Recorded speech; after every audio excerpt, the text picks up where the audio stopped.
श्रीराम समर्थ. श्रोते हो, आपण ऐकत आहात श्री गोंदवलेकर महाराज यांचे प्रवचन. भगवंतावर अकारण प्रेम करावे. खरोखर जगात आणि लौकिकात आपण अडाणी राहिलो तर काही वाईट नाही. भगवंताच्या मार्गामध्ये त्याचा फायदाच होईल. आपण अडाणी झाल्याशिवाय म्हणजे आपली विद्या आणि मोठेपण विसरल्याशिवाय परमार्थ साधत नाही. मुलगा गावाला जाताना ज्याप्रमाणे आई त्याला फराळाचे देते, त्याप्रमाणे परमात्मा आपल्याला ज्या परिस्थितीत जन्माला घालतो त्या परिस्थितीत राहण्यासाठी लागणारे समाधानही तो आपल्याला देत असतो. ते घ्यायची आपली लायकी मात्र पाहिजे. जिथे असमाधान फार तिथे दुष्ट शक्तींना काम करायला वाव मिळतो. याच्या उलट जिथे खरे समाधान आहे तिथे चांगल्या शक्ती मदत करतात. आपण नामाला चिकटून राहिलो तर बाहेरची वाईट परिस्थिती बाधणार नाही. देहाचा मनाशी संबंध आहे आणि मनाचा हृदयाशी संबंध आहे. म्हणून मन नेहमी अगदी समाधानात ठेवावे, म्हणजे प्रकृती चांगली राहून आयुष्य वाढेल. स्वार्थ सुटताना पहिल्याने मनुष्य व्यवहाराच्या चौकटीत बसणार नाही. जो येईल त्याला तो आपलाच म्हणेल. पण परमार्थ मुरला की तो व्यवहार बरोबर करून शिवाय निस्वार्थी राहील. खरोखर परमार्थ हे एक शास्त्र आहे. त्यामध्ये सुसूत्रपणा आहे. व्यवहार न सोडावा, पण विषयाकडे गुंतणारी आपली वृत्ती भगवंताच्या आड येते, म्हणून तिला भगवंताकडे गुंतवावे. भगवंताची खरी आवड उत्पन्न झाली पाहिजे.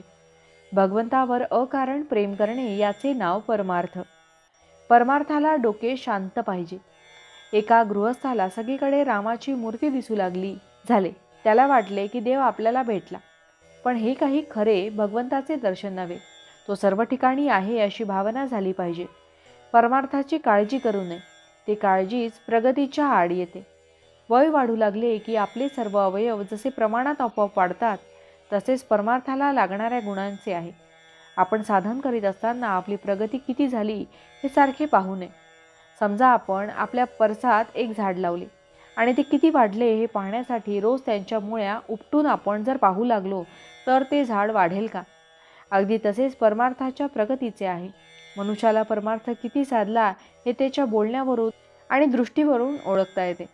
भावार्थ: परमार्थ हा लोकांना उपदेश करण्यासाठी नाही, तो निव्वळ स्वतः करता आहे. जानकी जीवन स्मरण जय जय राम. महारुद्र हनुमान की जय. समर्थ रामदास स्वामी महाराज की जय. सब संतन की जय.